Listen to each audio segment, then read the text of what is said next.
میں نے عرض کیا حضور میں نے آپ کی قدم بوسی کی، میں نے عرض کیا یا رسول اللہ یہ کون ہے خوش قسمت بچہ جس کو آپ اٹھائے بیٹھے ہیں؟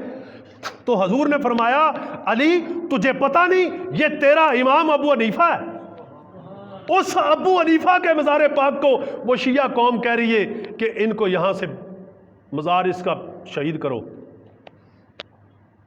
تو ابو حنیفہ فرماتے ہیں میرا قول، کیونکہ آپ نے تجدید فرمائی، فرماتے ہیں اگر میرا قول کسی مقام پہ جا کے قرآن اور سنت کے ساتھ ٹکرائے، امام اعظم فرماتے ہیں کہ میرے قول کو دیوار کے پیچھے پھینک دینا، میرے رب اور میرے محبوب کے کلام پاک کو افضل جاننا۔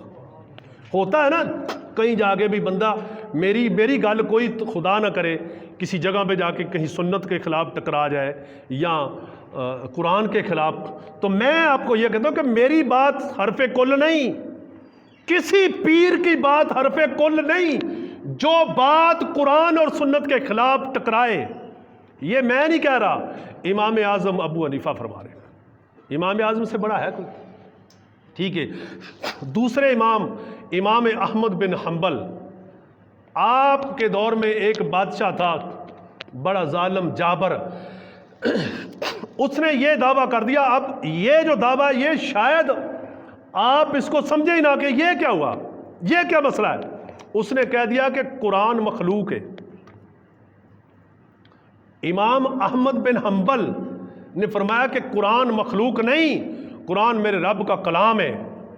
اور میری بات سنیں، یہ قرآن رب کا کلام ضرور ہے، یہ رب کا کلام بھی تب کلام بنتا ہے جب زبان مصطفیٰ سے ادا ہو۔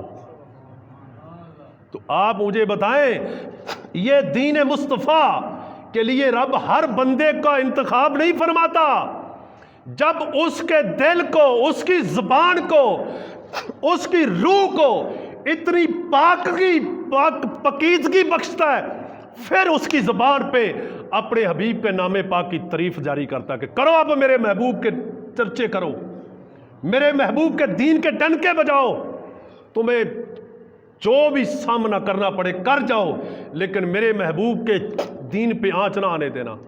تو پھر امام احمد بن حنبل نے ٹکرا کے وقت کے حاکم کے سامنے فرمایا کہ نہیں، قرآن مخلوق نہیں، قرآن کلام الہی ہے، یہ زبان مصطفیٰ سے نکلا ہے۔ تو وقت کے بادشاہ نے کہا اسے گرفتار کر لو، گرفتار کر لیا۔ جب کوڑے 80 کوڑوں کی سزا سنا دی گئی، 80 کوڑے مارو اس کو، جیسے ہمارے وقت کے حکمران نا اپنی کرسیاں بچانے کے لیے انہیں دین والا بندہ اچھا ہی نہیں لگ رہا، کہتے ہیں انہیں صفحہ ہستی سے مٹا دو، یہ نام مصطفیٰ نہ لیں، یہ نظام مصطفیٰ کا نام نہ لیں۔ میرے دوستو ہمیں انہوں نے ڈھولوں میں سرنگیوں میں لگا دیا اور ہمارے دین کا ستیہ ناش کر دیا۔ ہماری نوجوان نسل نے، کون سے وہ بزرگ ہے، اس نے کہا کہ جس قوم کو آپ نے تباہ کرنا ہے اس قوم کو بے حیائی سکھا دو، اس قوم کے نوجوانوں کو بے حیائی سکھا دو، اس کے ساتھ آپ کو جنگ نہیں کرنی پڑے گی، خود بخود وہ زیر ہو جائیں گے۔ تو امام احمد بن حنبل جب جناب جا رہے تھے، اس وقت کا چور، اس وقت کا ڈاکو وہ بھی آزاد ہوا تھا۔ تو جب امام احمد بن حنبل کو لے کے جا رہے تھے بیڑیاں لگا کے، تو وہ ہجوم تھا کہ وقت کے امام کو کوڑے مارنے لگے ہیں۔ آج بڑا آسانی کے ساتھ آپ ڈھول پہ ڈگا لگاتے ہیں، عورتیں بیچ میں ناچتی، عورتیں ناچتی ہیں، نوجوان بچے ناچتے ہیں، جن کی ہاتھوں میں تلواریں ہونی چاہیے تھی، جن کے ہاتھوں میں دین کی قرآن و سنت قال اللہ و قال رسول اللہ صلی اللہ علیہ وسلم ہونا چاہیے تھا، وہ بچے، وہ بچیاں جن کو دین کا محافظ ہونا چاہیے تھا، وہ دین کی حدودوں کو توڑ رہے۔ جناب وہ امام احمد بن حنبل فرماتے ہیں کہ وہ صفوں کو، لوگوں کو چیرتا چیرتا، وہ اس وقت کا ڈاکو چور وہ چیرتا آیا اور میرے کان میں آ کے کہنے لگا امام پاک میں سب سے بڑا چور جے، چوریاں کی لیکن میں نے اتنے پتہ نہیں کتنے کوڑے کھا لیے، میں نے چوری نہیں بتائی کہ میں نے چوری کی، چوری نہیں منیا۔ امام پاک میں چوری اس لیے نہیں مانا کہ اگر میں چوری مان جاتا تو میری نسلیں بھوکی مر جاتی، میری جائیداد ضبط کر دی جاتی، مجھے جیل میں دھکیل دیا جاتا۔ میں نے کوڑے کھا لیے کہ میری اولاد نہ ہلاک ہو جائے۔ امام پاک خیال کرنا کہیں 80 کوڑوں کے خوف سے تم یہ نہ کہہ دینا کہ ٹھیک ہے جی مینوں کیے، قرآن مخلوق ہے تے مخلوق ہی صحیح۔ امام پاک آپ کے اس لفظ کے ساتھ پوری امت ہلاک ہو جائے گی، میں نے صرف اپنے بیٹوں کے خوف سے، ان کی بھوک کے خوف سے، ان کی موت کے خوف سے میں نے کوڑے کھائے لیکن چوری نہیں مانا۔ امام پاک اگر ڈٹے جائیں تو ڈٹ کے رہنا، نہیں تو پوری امت کا ایمان مردہ ہو جائے گا۔ تو امام پاک فرماتے ہیں یہ اس کی بات سن کے مجھ پہ گشی طاری ہو گئی کہ واہ چور، واہ ڈاکو، تو نے وقت کے امام کو یہ جذبہ دے دیا۔ آپ فرماتے ہیں میں گشی کھا کے بے ہوش ہو کے گر پڑا، جب ہوش آئی تو بے ہوشی کی حالت میں امام احمد بن حنبل کو 30 کوڑے لگ چکے تھے۔ وہ آپ پھر چاہتے ہیں آپ ہماری بیٹیاں، ہماری بچیاں، ہماری مائیں، ہماری بہنیں، ہمارے بچے پھر چاہتے ہیں پھر کسی کو 80 کوڑے لگے اور پھر یہ دین کی وہ حدود قائم ہو؟ یاد رکھیں جب آپ نے اسی نظریے کو فوقیت دی تو پھر آپ میں کوئی ہے کوئی کوڑے کھا کے پھر دیوار کر جائے دین کی مکمل؟ نہ حسین ابن علی آئے گا، نہ امام اعظم آئیں گے، نہ ابو حنیفہ آئیں گے، نہ داتا صاحب آئیں گے، نہ حضرت مجدد الفسانی، نہ خواجہ غریب نواز آئیں گے۔ کون ہے؟ تو میرے دوستو اپنی بچیوں کی، اپنے بچوں کی، اپنے آپ کی اصلاح کرو۔ یہ جھوٹ ہے، یہ فریب ہے، یہ جہنم کا ایک سما بڑھ رہا ہے جس کی طرف ہم سب جا رہے ہیں۔ ہمیں تو یہی وہ ظہوری صاحب کا پھر کلام ہے، وہی ظہوری یار میرا، وہی غم گسار میرا، میری قبر پہ جو آئے نعت نبی سنائے۔ اگر آپ چاہتے کہ آپ کی قبر پہ رحمتیں برسیں، اگر آپ چاہتے کہ آپ کی قبر کو جنت کے باغوں میں سے باغ بنا دیا جائے تو لوگوں کی قبروں کو جنت کے باغ بناؤ، پھر لوگوں کی قبروں کا احترام کرو۔ لوگوں کی قبروں پہ کنجر نچانے کے بعد آپ مت گمان کرنا کہ جناب ہماری قبر پہ کوئی جنت کی خوشبو آئے گی، ہماری قبر میں کوئی آب زمزم آئے گا۔ نہیں، جو بیو گے وہی کاٹو گے۔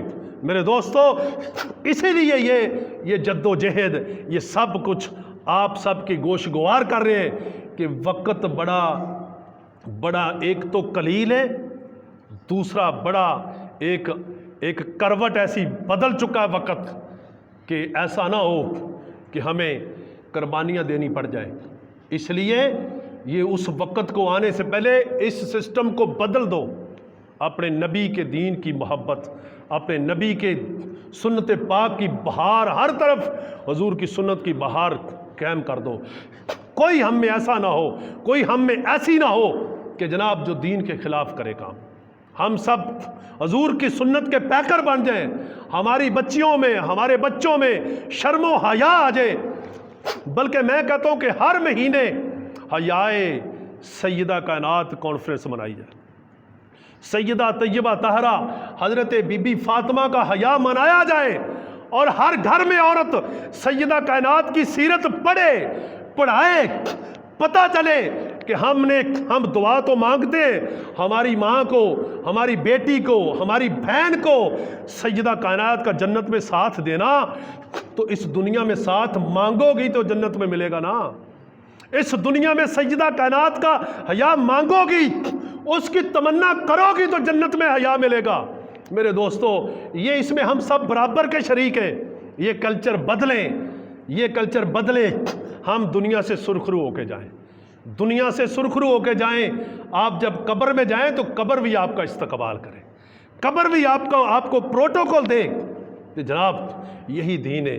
اسی دین کی خاطر دیکھیں رب کے حبیب نے پتھر کھائے، اسی دین کی خاطر نبی کے چاچا کا دل مبارک کلیجہ سینہ چاک کر کے کلیجہ چبایا گیا۔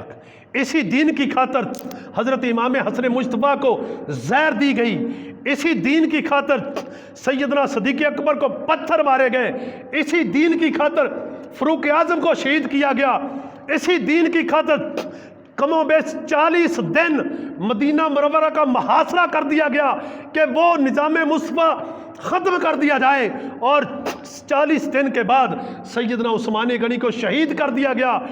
اور حضور نے فرمایا تھا کہ جب اگر عثمان کو شہید کر دیا گیا تو پھر میری امت کے اندر فتنوں کا دور کھل جائے گا۔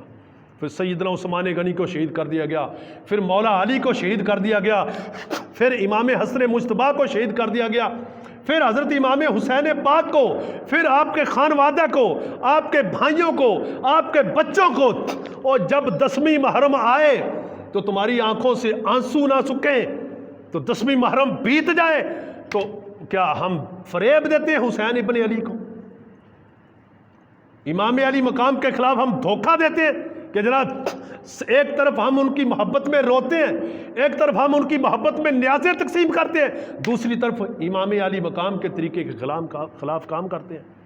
تو میرے دوستو، یہی ہمارا میسج ہے کہ ہم سب اپنے گھروں میں محفل میلاد جو منائیں، اپنے بچوں کو حضور کی سنت کا پیکر بنائیں۔